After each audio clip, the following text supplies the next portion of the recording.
and welcome to Movies, Films, and Flicks. I am Mark Hoffmeyer, and joining me is a man that just cooked up a delicious crock pot of goulash. It's John Levingood. But I don't know if I want to eat it yet. Goulash is mentioned multiple times in Dark Blue. I would like to point out that she explained that she had a very long day and that the goulash was in the crock pot. Now, did she start that before she went to work? And if so, did that crock a couple hours longer than she expected? Yeah, did it crock in the pot a little too long? Probably. But is that okay, maybe, if it crocks a couple extra hours if she had a long day? I feel like yes, because you can turn the heat down and kind of keep that goulash hot, but not overly crocked. Have you ever overcrocked something in the crock pot, like a goulash? Only thing I've ever overcrocked is oatmeal, but it's easy to get a little oatmeal crust in there if you don't tend to it regularly. I love when Kurt Russell's talking to Scott Speedman. He's like, "Yeah, come on over, man. My wife will make some goulash. Like, you'll love it." Right. He made it sound like it like several nights a week they're making goulash.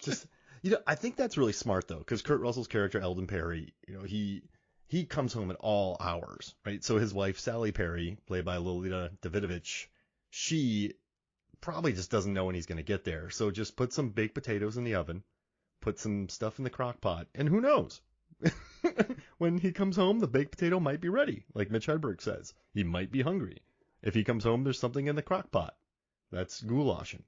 So it's a smart move. It's a crafty veteran move by the wife of Eldon Perry. Yeah, and I get the feeling that she probably works just as much as he does. I don't know what. I never heard any mention of what he's ever made. Like, he didn't say, yeah, come on over. I'll make us all some burgers or steaks. No, like, she's gonna make it. She works for the city. Yep. She doesn't make much. She's an underpaid lawyer who probably works long hours. Yep. Like, and unlike the cops in L.A., she doesn't have a union keeping her pay up. Nope. She probably gets paid the same as him or less. She's paying for all those 1-900 numbers. She's slapping goulash together for her deadbeat husband. Sorority babes. Oh gosh. 1-900 sorority babes or something like that. So before we get into this, John, I got something to ask you. So I was watching this movie, and then I thank goodness for the extras and thank goodness for the commentary. But I was watching this, and Eldon Perry is talking about Jack Van Meter, played by Brendan Gleeson, about how Jack Van Meter was the partner of Eldon Perry's, Kurt Russell's dad, and together they cleaned up the city. But then I looked at their ages, and Kurt Russell right now is 71, and Brendan Gleeson is 67. So you got them backwards, I think. No, Kurt Russell's 71. Brendan Gleeson's younger. Oh, he's older? Oh yeah. My God, I thought he was the one younger by 4 years. Yeah, no, so Kurt Russell is older than Brendan Gleeson, but I'm pretty sure Brendan Gleeson is playing a guy 20 years older than Kurt Russell. But I know that this movie had been gestating for a long time. The story came up by James Elroy.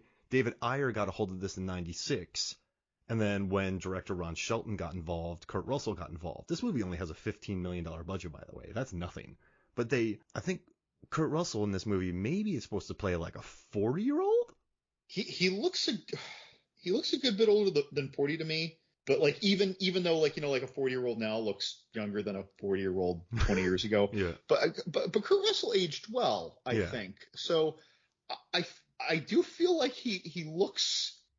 I don't think he looks so young. Because he was about 50 when he made that movie, so he had just gotten a promotion at 50 out of detective, and then I would have readily believed he was playing a 50-year-old. Yeah, but he's playing it. I seem like he's playing a younger guy, right? Because he's just getting that promotion. But then when he's talking to Jack Van Meter, who's younger than him in real life, like, you and my dad cleaned up this city. I'm like, well, did you guys graduate from like crime school, the academy at the same time? And then he was just a hot performer and he teamed up with your dad and they cleaned it out. And now you're the same age. But in the movie, they're saying Gleason's probably a good 20 years on him. So, I mean, at least 10. Yeah, they had to put older makeup on Gleason, but I didn't really notice that. In the extras, they said that they kind of olded him up a little bit. But I was wondering, I'm like, Kurt Russell's older than Brendan Gleeson, but then he's playing a guy that's at least a decade older than him. It was some odd math, but I think it's because the movie was just like gestating for so long, so Kurt Russell was waiting to play it for 6, 7 years, maybe longer, when Elroy wrote the script. So then he was waiting to play it, and then he stuck with it. So maybe this was meant for someone younger, but you got Kurt Russell caliber ready to do it. And he didn't make any money for this. The budget was $15 million.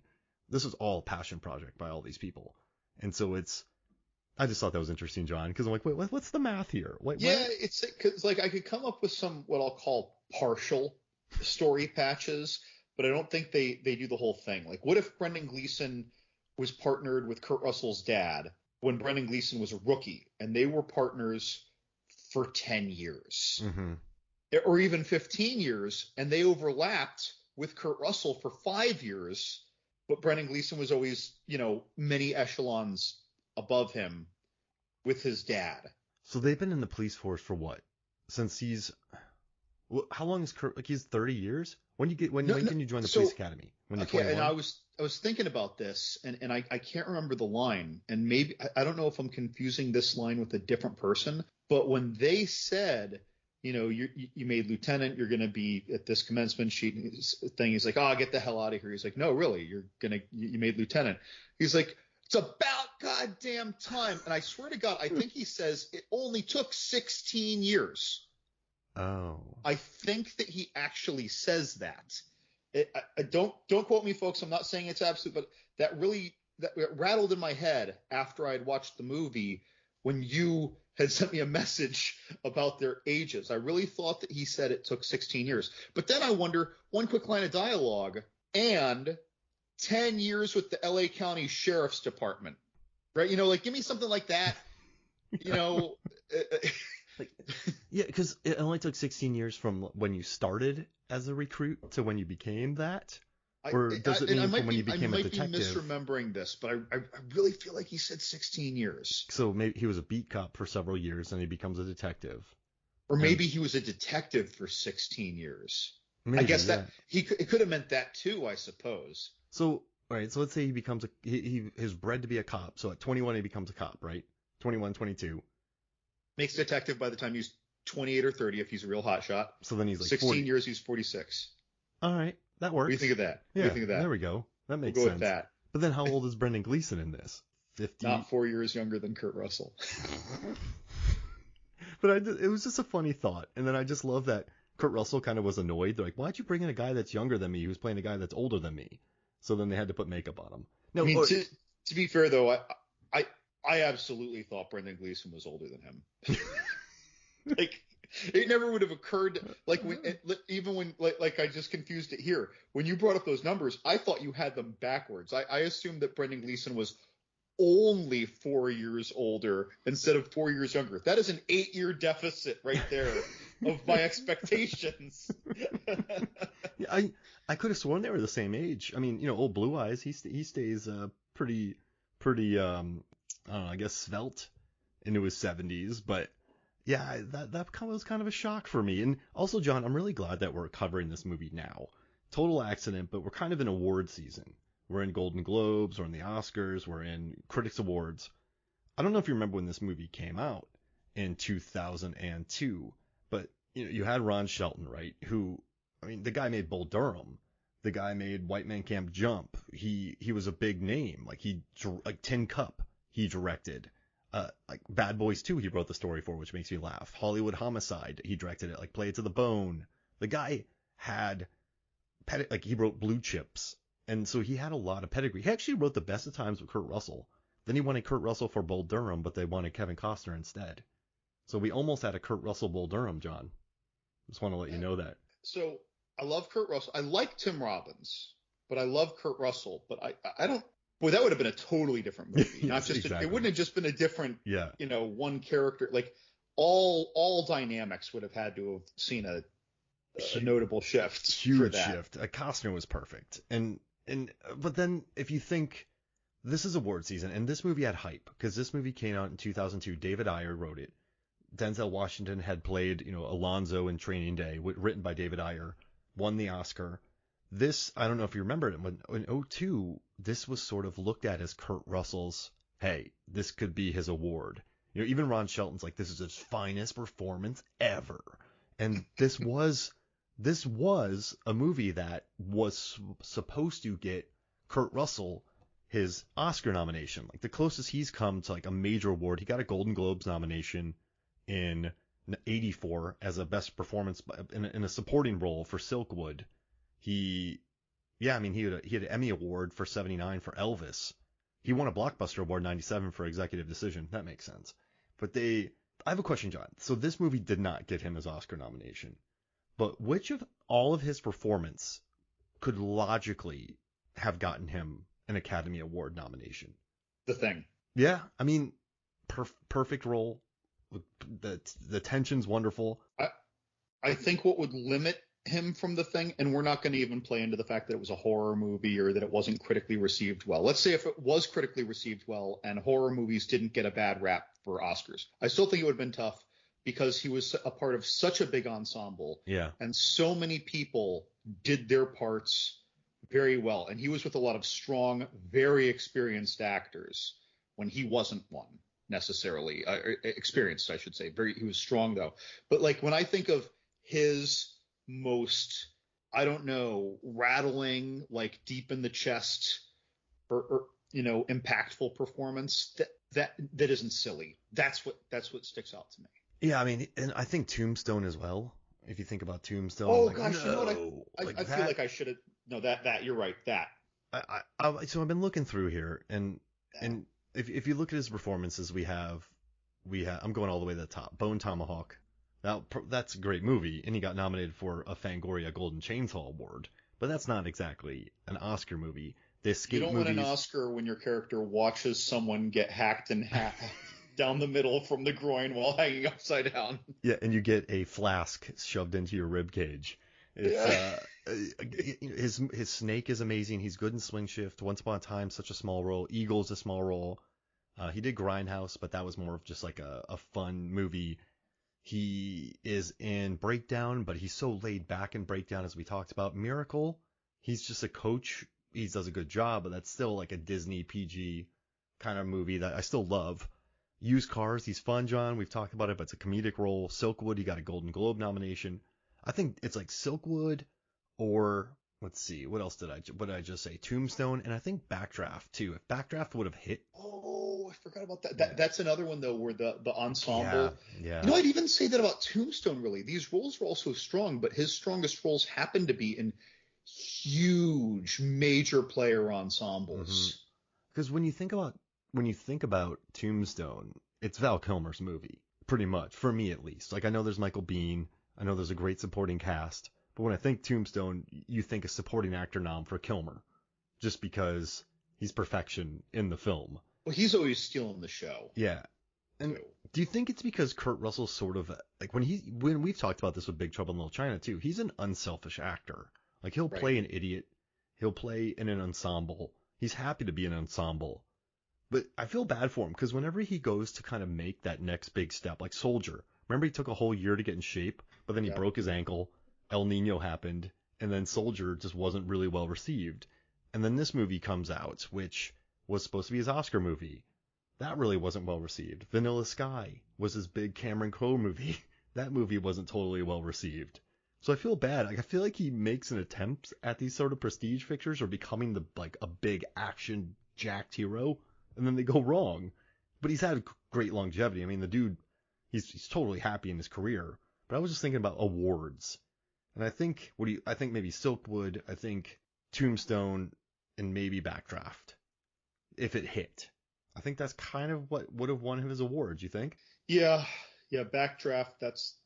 Backdraft and Tombstone. They're very impactful movies. Again, I feel like the casts were too big. Yeah.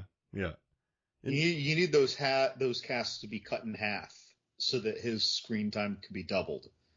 And that's a great point too, John. And I think that's what hurt his performance here, because Dark Blue's a 2-hour movie, but we never really get a look at we get one scene of him at home with his wife, the stock cop wife, making goulash. We don't really get one scene with his son. That's, at the end, he makes a big speech. But when you think about the two movies written by Ayer, between Training Day and Dark Blue, Training Day was hyper focused on Alonzo and Ethan Hawke. Ethan Hawke and Denzel. Right. But then you get dropped into the middle of a day with them. Exactly. And you're with them all day and you feel that claustrophobia all day. But then with this movie, I kind of think you go to Speedman, you go to Ving Rhames, you go to Daryl, you get Orchard and Sidwell, you have Arthur Holland, Ving Rhames backstory. You get a bunch of different characters, and I think Kurt Russell, he gets his redemption at the end, but I don't know if it's totally earned. Like, I like his performance, but he goes from being a wildly, just incredibly dark, murderous, corrupt man to at the end he's like, I'm just all of a sudden going to, narc on Van Meter. Like, do you think his like retribution in this movie's earned? I know it's a big question, but like, so maybe it's earned, but that did not redeem him. Yeah.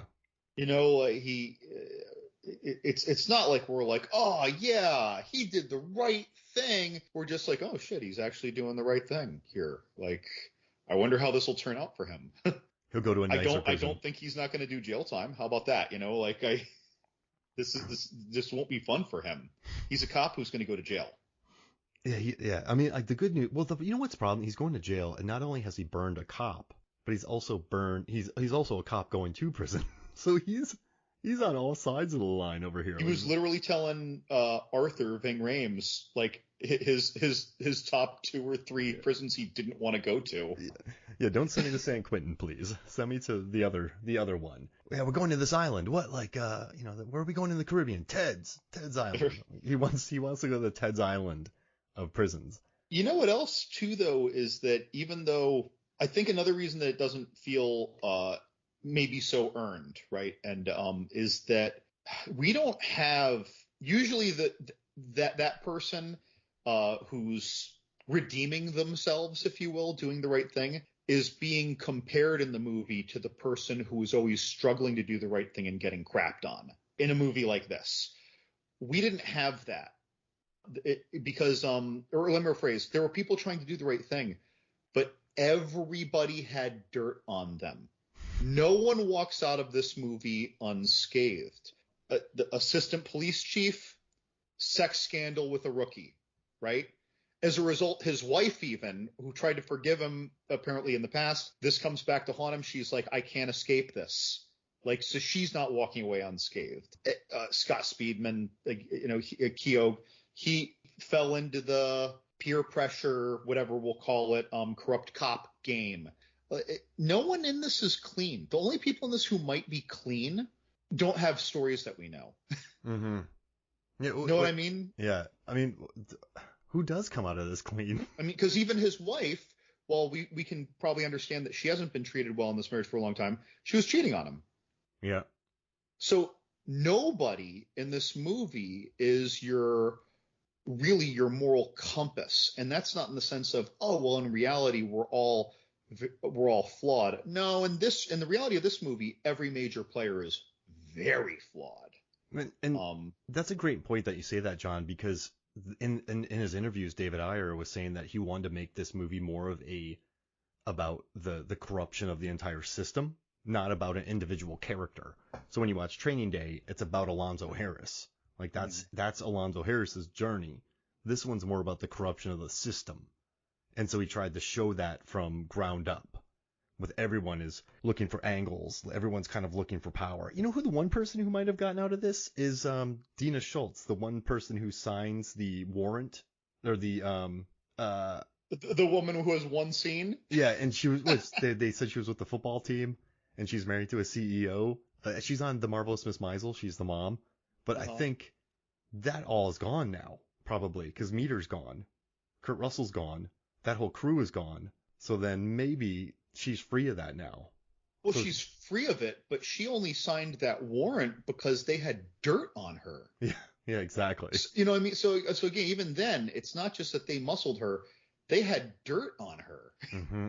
That was kind of the most fun, don't you think? Was watching them go from different judges to people and like, I have dirt on you. I'm going to use this. I'm going to use this. Give me that. I'll take care of that.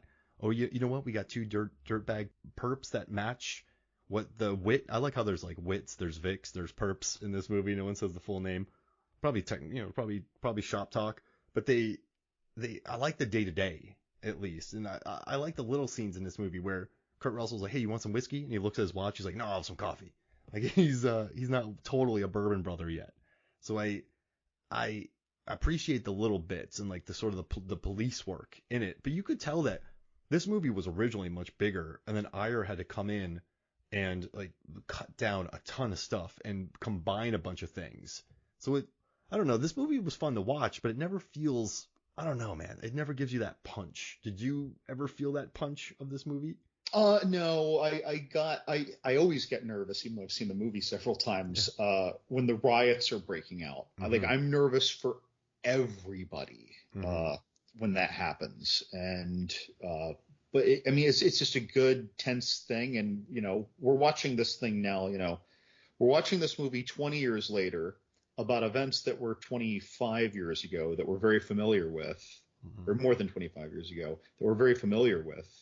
The LA riots. And so so that made it very grounded, and they didn't try and give you a huge sweeping, had helicopter shots, but they weren't trying to show you the whole town was burning until the very end when it was just a few smokestacks in a distance.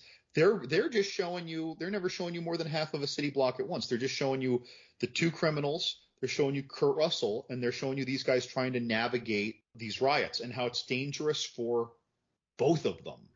Yeah, everybody involved. And so, but that's the scene where that hits. It doesn't really hit anywhere else. Again, I think that because we don't have a good moral compass, lines that look outstanding on paper sound very good, but they don't sound outstanding. Like when when Arthur, the assistant police chief, gives his speech at church, which leads to him not leaving for Cincinnati to be their chief, how his blues don't shine so bright anymore.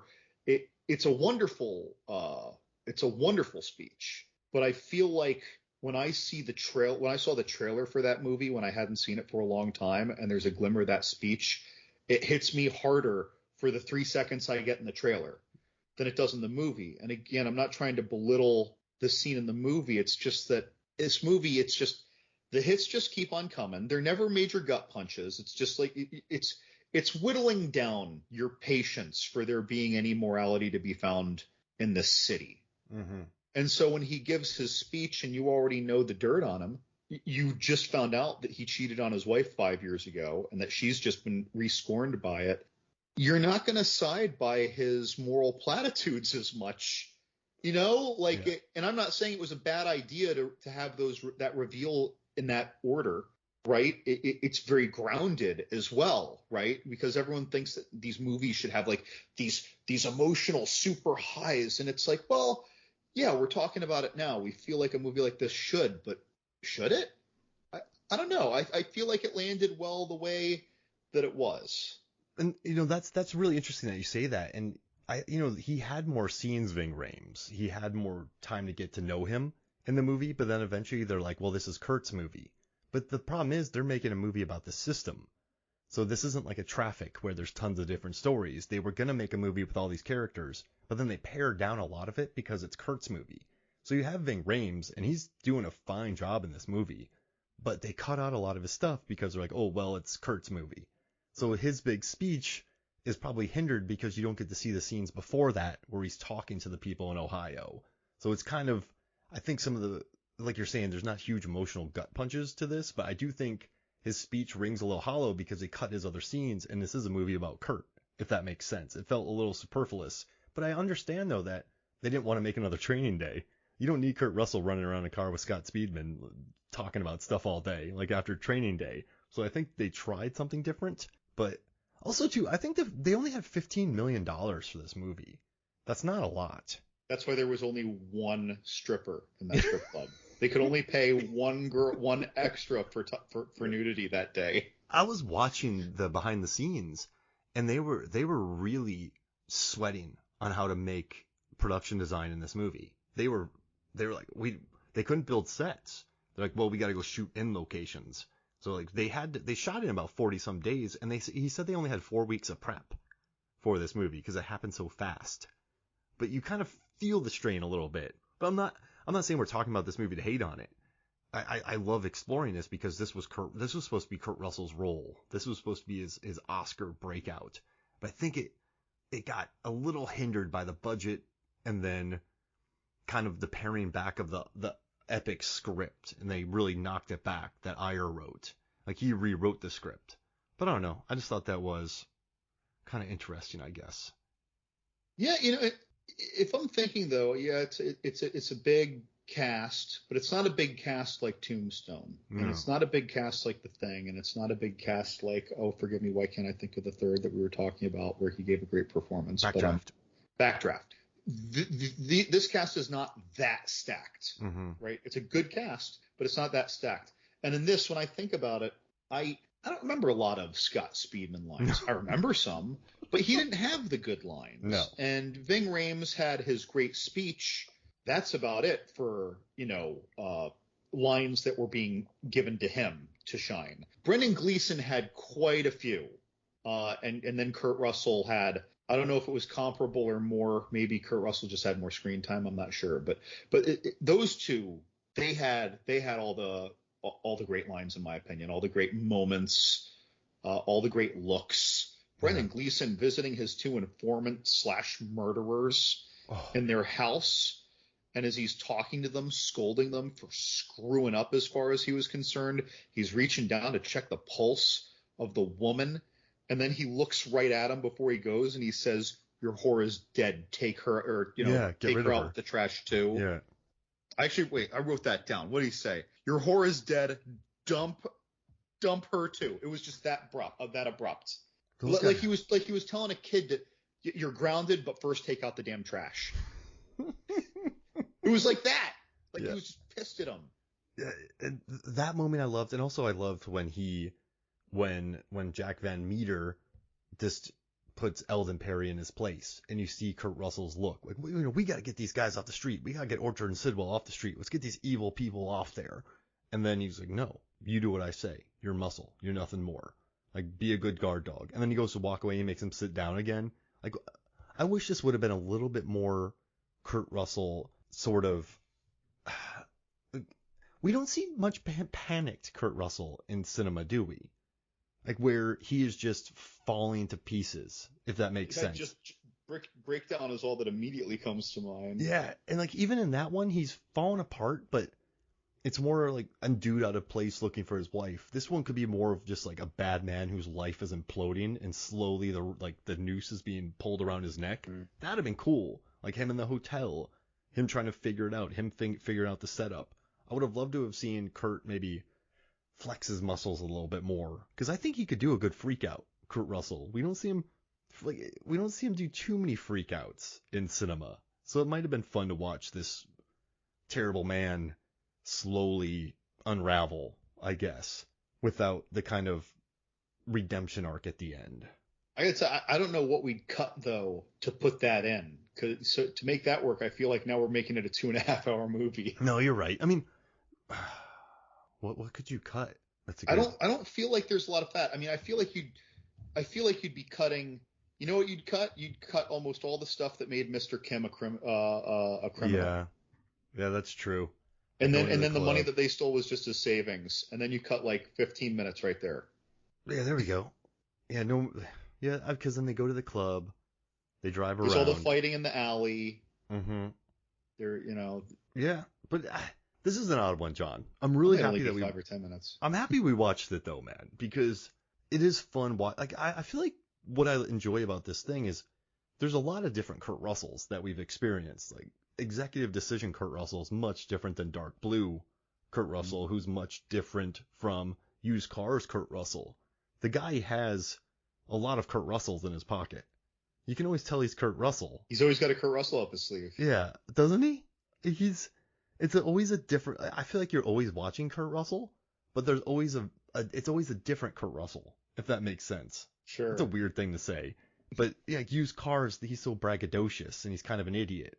This one, he's really just kind of a sad, corrupt man whose dad and grandpappy kind of raised him to be this killer, if that makes sense. Well, and that's just it. He's been doing it just as the way, so he doesn't even.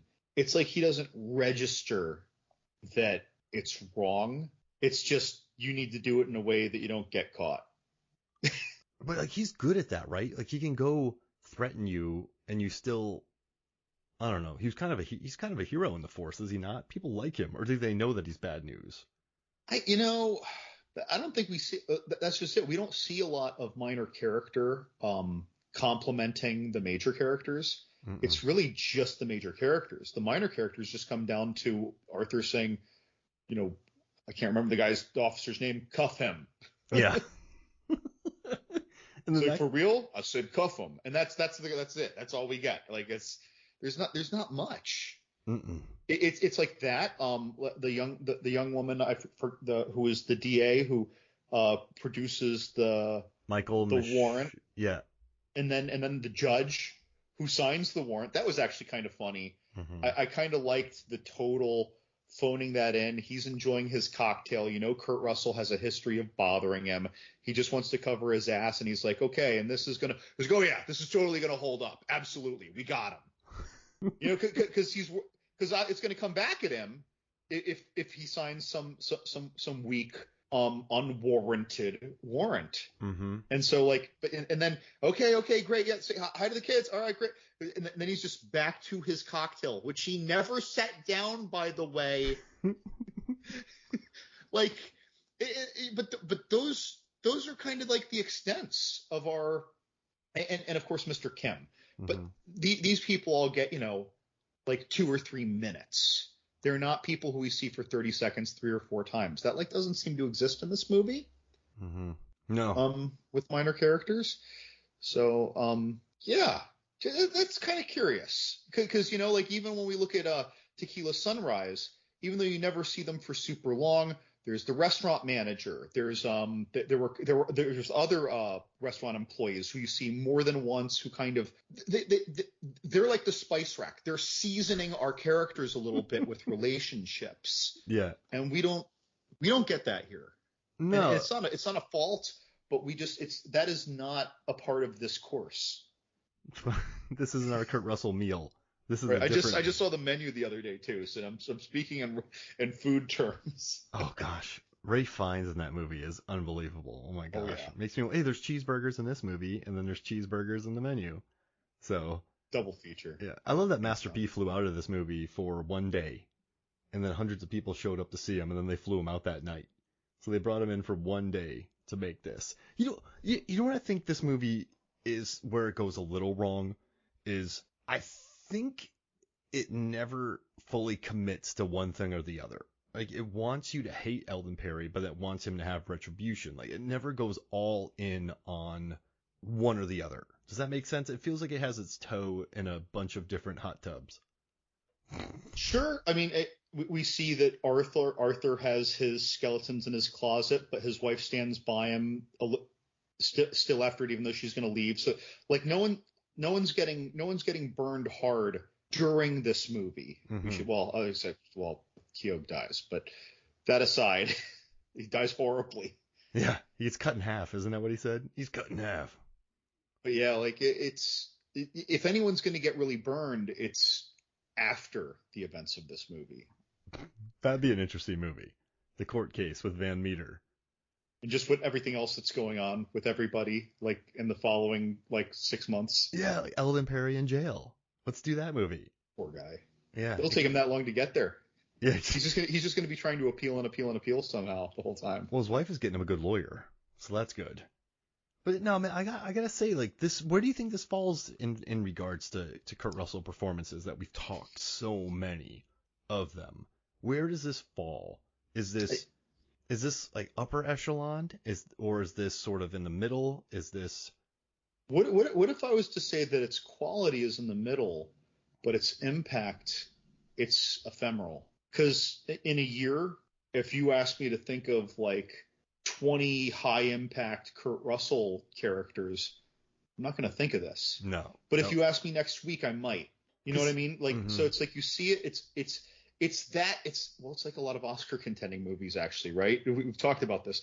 You watch it and it's really, really impressive, and you're not necessarily itching to watch it again, possibly ever. And you kind of forget the specifics. You just remember, oh yeah, Anthony Hopkins was great in The Remains of the Day. Like it's.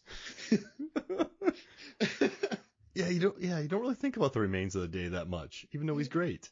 No. I think that anyone listening just thought of the remains of the day for the first time in 10 or 20 years when I just said it. And then yeah, it's yeah, this is not one of his, because you know what I think the best Russell role is, where his like, we love Breakdown, but that's not one we talk about much because he's so late. I think the ones are the Snake Plisskens, the Jack Burtons, the, I mean, Hateful Eights, where he's very braggadocious, right? Where he can let loose a little bit. The Tombstone, no, like even Tango and Cash when he's like, yeah, I'm a cool cop with another cool cop, and they're pretty much the same. But I think those are right. I think that's kind of it. Like it's like Silkwood. He's good in it, but I don't really think about that movie too much. So it's more about the genre pictures he's in. I would say are the most memorable because he works well in genre. Like a movie where he basically has like, two lines. Snake, Plissken, and then Soldier. Yeah, where he protects the little kid from snakes, and then he fights Jason Lee. That's a good final fight right there. That's a really wonderful one. But I mean, I know we're not giving this movie too much love, but I just think it just maybe it could have benefited from another 15 million in its budget. Maybe it could have benefited with another rewrite. Maybe it could have benefited with 15 more days of shooting. Do you think? Do you think that they jumped at the chance to make this, but it's not? I'm going to come back to, are we making this movie even longer, or are we cutting things? I do think that going to Mr. Kim's club is the most. No, I'm not calling it worthless, but it would be the most worthless. It is the least value added thing. And you know why it adds no value? David Ayer even said it. He's like, when you make a cop movie, you got to have a strip club. So we just added one. Like, they don't even need it. But they're like, well, since cop movies do it, you need one. That's what he said. Not that it's organic to the story. We just need one. And he gave a story-based reason for them to go to one. Yeah. And then, but like, it's not organic to the plot because you're like, well, we need one. So let's just get him there and then have him go. And he does toss that bartender over the bar pretty good. That poor guy. But yeah, I mean, that scene, I don't even remember. There's not, what's interesting? There's no, when you think about Escape from LA, I always think about the basketball scene. I always think about the surfing scene. When you think about Escape from New York, you have the big fight. You have Donald Pleasance's performance. When you think about Big Trouble in Little China, I just think about the whole thing. In Tombstone, you have the no. This one, there's no moments. There's no basketball scenes. There's nothing, it's so grounded that there's no absurdity, or there's no, King Kong has nothing on me. Like, there's no going big. I think a little bit to their detriment is they tried too much to make this too grounded. But then that affected the overall it doesn't make it memorable. Yeah, like one of the most appalling things that happens in this movie is when he says, shoot him right now. He's got a gun. He's like, I don't have a gun. And then Kurt Russell tosses the gun in front of him and says, there, see, he's got a gun. Shoot him. But he did it like it was a Tuesday, and he did this also last Thursday. Like that was not the first, second, or third time he's done that. And he did a great job of showing us that it wasn't the first, second, or third time that he's done that. But again, it makes it, then you look at Speedman's face, shocked for a second, and we're back in the moment. Kurt Russell yelling, shoot him, come on, let's go. Yeah, it never hits. Remember when Ethan Hawke takes the drugs on Training Day? Dude. And then Alonzo's like, I got you. Like, I still feel that. Like, I still feel when they go into that house. And like, there are so many scenes in that movie, though. That movie hits you in the face with a 2x4 like 8 times. Because, it lets you live in their world. Yeah. You're there with them. And, yeah, I mean, that's where that dynamic came from. So, yeah, I think you're right, though. You have the good guy and you have the bad guy in that case in Training Day. This one, it's just not, I don't know. It's an odd movie, but it was made by, Ron Shelton, that guy, he directed White Man Can't Jump. He directed Bull Durham, like Play It to the Bone. This is a guy who knows how to make movies. And David Ayer at the time, he'd been writing since 96. He was a script doctor on U-571. He was a script doctor on The Fast and the Furious. So he knew how to write at the time. I'm telling you, man, they didn't want to make Russell's character too evil, so they gave him a redemption arc. And then they just kind of wanted to be like, the system's bad, but also it's not all of the system. There are good people in the system. So you don't have to say everyone's all evil in a movie, but I think when you're trying to say that everything is gray, you kind of miss a few things, if that makes sense. Like, yes, there's good and there's bad. There's bad and there's good. There's, like, guys, you think in both areas, but it never fully commits to that. So then it just sort of plays like Dark Blue. Yeah, it's very its goal is not to shock us with the corruption. Its goal is just to tell us its story. Yeah. And I think most of these 80s, 90s cop movies with corrupt cops, the goal is to shock you with the injustice, with the insidious moral bankruptcy, with the selfishness or greed or, just above the law nonsense. And again, this movie is just like, nope, that is a given. Mm-hmm. Right? When you watch Willow, they don't stop and say, this isn't actually Earth. This is somewhere else. No, you just know you're in some fantasy world and it's a given. So, like, that's what they're doing here. They're just like, yep, this is the world. Here are your cops. Yeah. And here they are from a Tuesday to the following Tuesday. Go. And then throwing guns. I mean, yeah, on a Thursday. And when Kurt Russell is outing him, Brendan Gleeson, now, of course, he's trying to keep his cool, right, as the chief. But you don't even see him like stewing inside. He's just like, okay, that's enough. Like, yeah, and we're giving this drunk an upgrade to a promotion to lieutenant, even though he's a complete drunk. So yeah, so again, like nothing is played for a shock. And I just think they're like, yeah, there is police corruption, and it's kind of nice because we grew up with movies where just, Tango and Cash just murder everybody in their way. And so this is nice that it tackles it from a certain area where he's talking about chokeholds and he's talking about all this and the corruption in the system, how people have they blackmail each other and just the inherent sort of brokenness of the system. But then it also gives them an out at the end. So you're kind of, I don't know, I think they had really good intentions with it, but it just never, it was too afraid to go there sometimes, which is fine. But that's why this movie made $7 million worldwide. Like, that's why it didn't even make back its $15 million budget, because it just didn't have that much of a story to tell.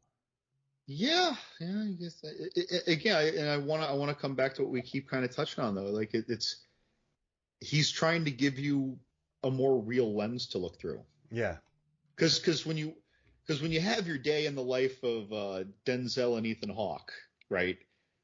I'm not saying that it couldn't happen, but so many utterly shocking things happen in one day, right? It's like when you see those One Tough Cop kind of movies, you see all these things, and it's not just the scenario. It's not just that Hans Gruber took over the Nakatomi Tower when a cop happened to be there, when One Tough Cop. It's how many utterly ridiculous things that he survives, right? Mm-hmm. That happen throughout that day. It's so this movie isn't even playing one of those cards, and most movies try and play a whole hand and a half like that. And I think that, maybe if you have the director who's like, all this stuff is so played up, this wouldn't happen, that's unrealistic, this wouldn't happen. Here's what would happen. And what would happen, again, the highs are not that high on this roller coaster. This is more like bumper cars with a few small children, so no one's doing any head-ons, even though the material is rated R. It's interesting. I will say, just what the most shocking thing that they did in this movie, for me, now that I'm reflecting on it a little more, was not delivered with the deliberate execution to make it as shocking as it could have been. They're beating up the redhead guy who plays Benvolio in Romeo and Juliet. He's getting kicked. He's getting the crap kicked out of him. His buddy's running off. His buddy Corrupt is running off, and he sees him. One of the guys runs away, grabs a cinder block, runs back over. You see him whip that over his head, and you don't. It's like you see it, but you don't see it. Mm-hmm. It's at a significant distance. It's done in a way to let you know, like telling you a fact, like a caption on screen. This is how brutal the LA riots were, but we don't want you to have to wince too hard. We don't want you to have to look away. So that was interesting to me. Yeah, like you don't see his head smashing like a watermelon, Dash Mihawks. And also the right. guy who's getting killed is a straight up a serial killer. So you're like, whatever, serial killer's getting killed during this thing. It's not that bad. But I will say, I do like Yeah, that. but I have a feeling the people killing him just Didn't saw a know white that. guy. Yeah. Oh, absolutely. And Like, and also though, I do like the shooting board in the beginning. If you had a time machine, like that, how fluffy that is. I like right. where Speedman has to re-record his confession, where they just rewind it and go over that again. It's little touches like that feel very authentic, and that's had Mhm. to have happened before in like a corrupt Well, system. and then of course a lot of these guys have each other's backs normally. And bear in mind, you could have a situation where the world saw that this was as justifiable as a shooting as anyone could ever see, but you're still going to have that thing. And then afterwards, you come up and it's a rookie and he's never had to deal with this shit. And yeah, they've got whiskey waiting for him right after he walks out. Hmm. It felt like Mad Men. I'm not even kidding. Like, oh yeah, your first whatever. This is Your first shooting board, you did great, kid. And I right. like how everyone's trying to recruit him too. Like everyone's just going like that lady gives him the number. Everywhere he goes, like, oh, we want you. No, I'm good. And then remember he goes to SWAT. You want to join us? He's like, no, I'm good. So I kind of like that aspect of it. Like you said, it's just the shooting, and then you go have after shooting board whiskey, and then you have a shooting, and then they re-record your statement. So I think that's good, but it's just played so matter of factly that, and there's nothing wrong with that. I just think it's not going to create a memorable experience. But I do think it pulls its punches. I don't know. It would just be nice to see Kurt Russell really get the ringer put around him. But I don't think Speedman is that strong. Like Speedman's no Ethan Hawke, and Speedman's a No. fine. He's a fine. Listen, nothing wrong with Speedman, but when you're talking about the performance of Ethan Hawke, say in that movie, that dynamic wouldn't have worked.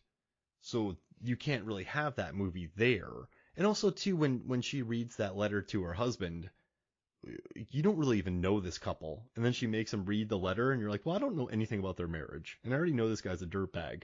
So then that scene didn't really hit because you don't have enough scenes with them. So, yeah, I don't know. Maybe he could have just been single and not even had a family. And then you lose that whole thing. He's just like a Or sad. you give the couple lines about how he drank and screwed up his last family Yeah, kind ditch of all that. thing. Yeah, and that'd be really interesting to make him this sad, alone alcoholic who's just a monster for Brendan Gleeson. Well, and then he's just got his job, right? Yeah. In a way, that actually gives us more, well, from an analytical side after the fact, because I don't think I'd think about it while I'm watching the movie, but you would have even more understanding for what I will call an addiction to this camaraderie and cronyism that comes with the corruption that they've been weaving. Mm-hmm. Like he needs this. This is his thing. This is where he matters. This is where not because of the people he's putting away, but because of how he's built up by his inner circle there. That would have been cool. Yeah. And by the way, we've been talking about it, and that is a way to probably shave 15 or 20 minutes off of the movie that, no fault of Lolita Davidovich, we didn't necessarily need. No, you don't need the goulash. You don't need the son. Because remember the son at the end? Like, the kid doesn't even get lines. Yeah. Oh, okay. We didn't talk about this. How about the score in this movie? The score takes me out of it a lot. I don't know if you like the score in this movie. So you're saying that, and I literally can't produce in my head one thing that I heard from the score. It's very like bluesy and rocky. It's like and you're just kind of It's funny you say that because they followed one trope pretty hard. They only did it once, and that's when Scott Speedman has his not raunchy or racy at all sex scene. It's a very sanitized like after sex scene, but you hear the like the 90s saxophone. I'm looking for Van Damme to be putting on his underwear or Steven Seagal to be rolling over with his chest hair or something. Like I'm waiting to see one of them when I hear that. That's Tequila Sunrise all over right there. Right. I even wrote down like 80s sex sax. That was a thing. That's a real thing right there. Like, I wonder if they had him on set. They obviously didn't, but that would have been amazing if they had a saxophonist on set, just right in the corner next to the boom up, just blasting on the saxophone. Cue the sex sax. Like, and the guy plays for 30 seconds. He's like, I've never played longer than that. You only asked me to play for 30 seconds.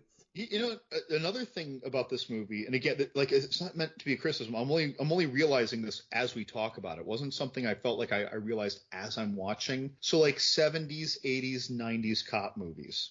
Cops are always roughing people up that they don't need to be roughing up, right? And whatever, that we can say that maybe the farther back you go in time, the more accepted or normal that was, and or the more accepted or normal that was for us to have as our machismo on screen, or one, both, little column A, little column B, whatever. But like, a lot of times when you see that roughing up, it's intense. It's more aggressive emotionally. It's more aggressive physically. It's more aggressive in terms of the kinds of threats that are laid down and resistance that is met. And even when it's casual, even when it's expected, in this, it was so casual, and it ended in a burger, Yeah. which I kind of enjoyed. Like, he was fair. Like, look, yeah, I gave you a hard time. I gave you all this shit, man. Like, you gave me what I want. What do you want? It's like, what do I want? What do you mean, what do I want? I want a burger. He's like, I go for a burger. And but of course, you're preserving your kind of informant for the future. But you might need to rough up your informant to get what you need out of them, because they're at risk sometimes to share this information. Sure, but again, like the whole cops roughing people up, though, we see it all the time in these movies. And I literally reflected. I look at Sarah, my girlfriend, before I walk into the room to record with you. I'm like, is it just me, or does like every 70s, 80s, and at least early 90s cop movie have just every cop, your protagonist, they're roughing people up left and right, and probably when they don't even have to? She's like, oh yeah. Like, I'm like, it's not just me. Like, it's not just the Schwarzenegger movies and Stallone movies that I watch. It's just, no, that was totally a thing that we saw all the time on television. So it's like all this one tough cop and that's one good cop kind of went hand in hand with the guy who does whatever he has to get things done, and things that were always illegal, but now much more punished. Mm-hmm. I think would be the fair way to put that. And in this movie, that's happening, and I never thought of that as one of the shitty things that they were doing. Yeah, no, because it wasn't intense. It wasn't so brutal, I guess. I think they just had one day to shoot it, so they couldn't do much to Master P, so they just had him in the car. You didn't even see Scott Stevens' coverage on that because they had no time for it. So they cut him out of that scene. So yeah, it's just, they had to go to the strip club. They had to rough up the informant. But they're not. None of them. They beat the crap out of the guy, but they knew he was a part of the criminal operation there. Yeah. He when he shows up to work, he's actively a part of this. This whole place is a front. Like, it's a little, I view that a little differently. But yes, that was violent. But even still, like, they weren't like cracking out his teeth with the butt of a gun. Like, I feel like that's what you normally see, even if they don't show a tooth come, or you see him spit out blood. Well, look at Narc. Look how far that went. Oh, was that Ray Liotta? Yeah, that movie went there. I was like, you had that Training Day and then Dark Blue that doesn't pull, that pulls its punches a lot. And once again, I'm not hating on it. I just think they had 4 weeks to prep for this movie, 40 days to shoot it, and $15 million. So I think they just were happy to get it done. Does that make, like, do you know what I mean? Like, I agree with you, but I'm also sticking to the hypothesis of, I think this is how it would really happen. No, and that's a great point. And Ayer has said that too. I just think it hurt the overall memorability of the movie, which right. He's de-cinematifying it. Mm-hmm. And listen, I like it. I like the journey. It's just kind of interesting watching this decision on screen, because you and I go see this movie and we walk out of Dark Blue and you're like, how was it? Yeah, it was all right. Should I go see it? Just wait for video. Like, when you walk out of Training Day, go see this movie. When you walk, right. I remember watching Narc and I just went, whoa. I was like, have you guys seen Narc? Like, go watch Narc. But when you walk out of Dark Blue, you're like, that was quite grounded. Right. That took me through the day in the life of a very corrupt police officer in the system. I'm happy I saw it, and it should be a learning experience, but I still think it pulls a little too many punches. Yeah, yeah. But At the end of the day, it is a movie, though, and you need a lens over things mm-hmm. for certain things. And so it's just an odd one. But I remember feeling bad because there was all this buzz about Kurt Russell winning an Oscar, and then he didn't. But he's happy. He has his winery. He has his ranch. Let his son win an Oscar.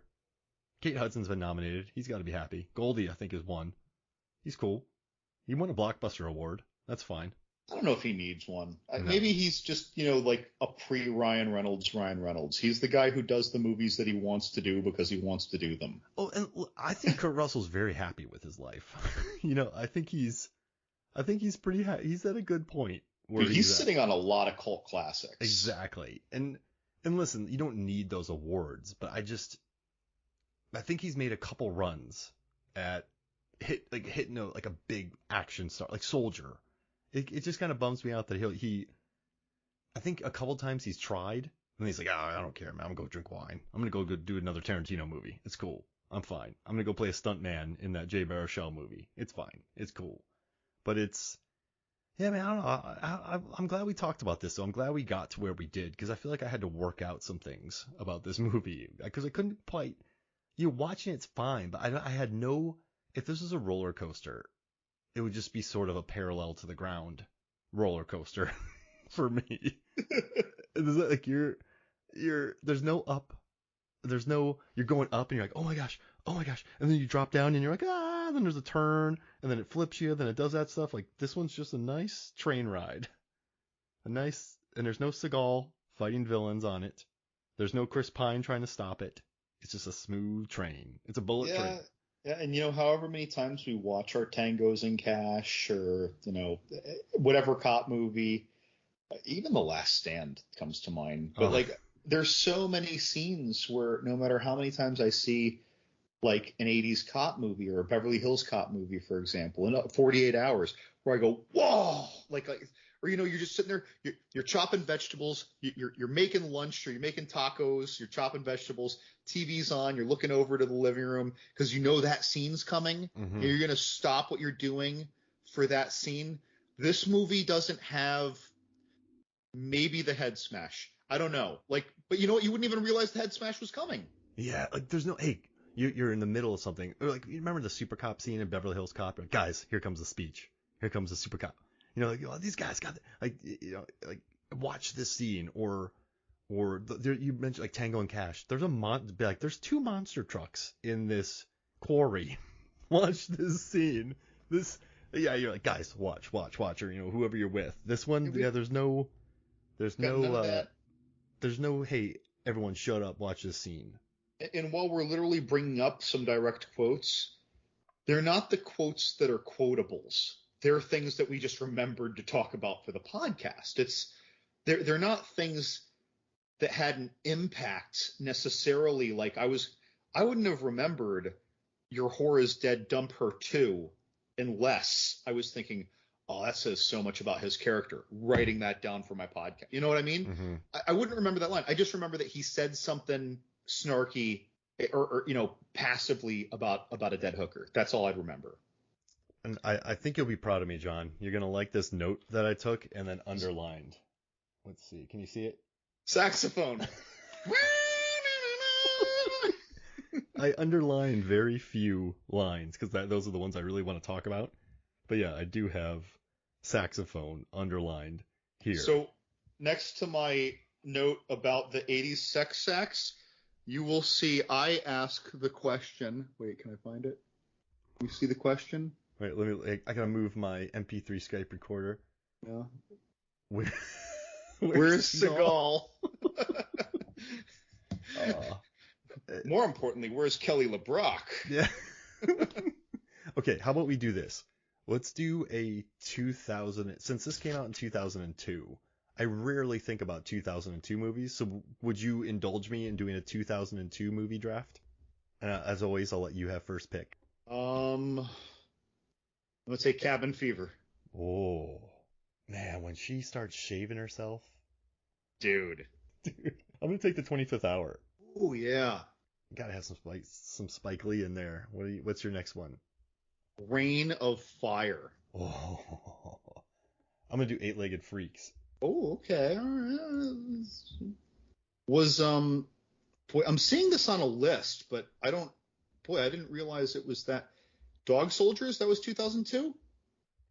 Yeah, I mean, I think so because Descent was probably 2005, 2006. Okay, I don't know why. I thought it was like more like 99 or 2000. Because sometimes they post like release in a different, country. But all right, I'm going to take Dog Soldiers. Oh, that's a good one. That's a really good one. All right, well then I will take Adaptation because that's one of my all-time favorite Nick Cage Oh, Nick performances. Cage. Yeah. Okay. You know that. You know I got to do my Cage.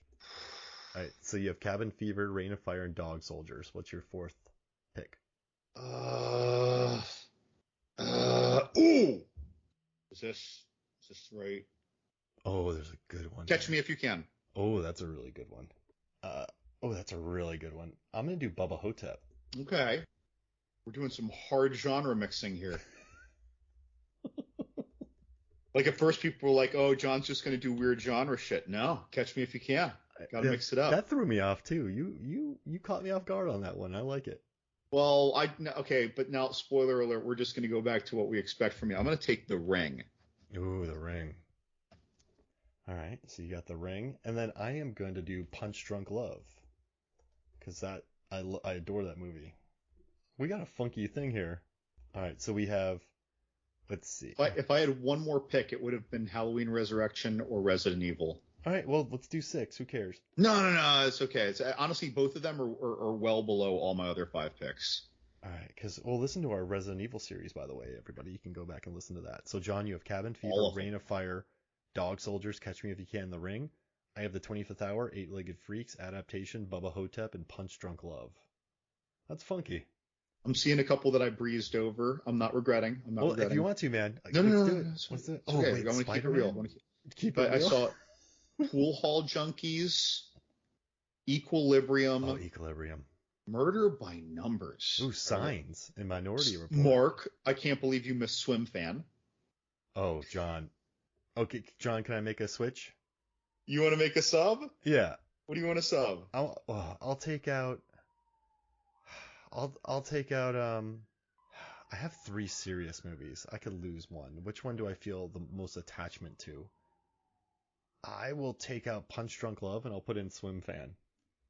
Even though I love Punch Drunk Love, but I mean, Swim Fan, gotta do it. I just swapped Punch Drunk Love for Swim Fan. I don't think I could be happier. I wouldn't necessarily want to swap anything out, but another great one, same year for DiCaprio, Gangs of New York. Oh yeah, Gangs of New York. Such a great film. Like Road to Perdition too. Kung Pao, Enter the Fist. You two go left. I'm going home. City of God. Oh, and this hurts, John. We need to get out of here. Hey, where can people find you, John? They do a Google search for John's Horror Corner. They're probably going to find me on Instagram, Twitter, and with a column on movies, films, and flicks, Mark. Ooh, John's Horror Corner. World famous John's Horror Corner. People have seen it all over the world. People know John. Well, you have fans in Australia. You have fans in South America. You have fans in Europe. So you're world renowned. I'm aware of 2 fans in Russia. Yeah, exactly. So you're world renowned, John. That's right. You need cards just to hand out to everybody. I need an MFF shirt that has John's Horror Corner written down the sleeve. Oh, we should do it. We should look into it. One of these years we need to do the MFF shirts. We do, and just make them really crazy. John's Horror Corner. If you're an artist, how about this? If you're listening and you're an artist and you think you have a pitch for an MFF shirt, let us know. If we make the shirts, you get 2 of them out of my pocket. Yep, and a Blu-ray of your choice. Well, careful. They could pick something really weird. A Blu-ray under $30. But don't go crazy. A Blu-ray under $30. How about John? How about under $40? Because some of these arrows get pretty expensive. That's right. Or if a 4K comes out and it's just came out and they want to get it first at release. Yeah. Okay. Some $36 new Spider-Man movie kind of thing. I'll get that for you. Because you're not going crazy there. You're not like, I want this ultra rare edition of Top Gun VHS cassette that sells for $1,000. I want, we'll buy a 4K. We'll get you a 4K and some shirts. And any other merch that comes out, you get a copy. Okay, so we need a Movies, Films, and Flicks design. We're going to need the Movies, Films, and Flicks logo. We're going to need some kind of illustration on the back. On the back? Or on the arm? I have no clue. For a long sleeve shirt. You know what? It's their choice. If it's whatever the article of clothing is. Yeah, whatever you think. But it's not a jean jacket, okay? We don't have enough demand for jean jackets. And if you make a jean jacket with MFF patches, whoa, John. Could do some patches. Stickers. We should do MFF stickers. Patches. That'd be cheaper. Hey, we have MFF stickers. You can put them on your computers, your bottles, your Yeti coolers. MFF temporary tattoos. MFF permanent tattoos. You can get MFF on your knuckles. And John's then JH. Corner on your butt. Yeah. Wait, you're saying what on the knuckles? Like MFF and then JHC. Yeah, so you can showcase your knucks. Oh, man. But hey, this is wonderful, John. Thank you so much for joining me, man. Yeah, anytime. All right, so for me, Mark Hoffmeyer, for John Levingood, this is Movies, Films, and Flicks. We'll see you next week. Yeah, We really do need shirts.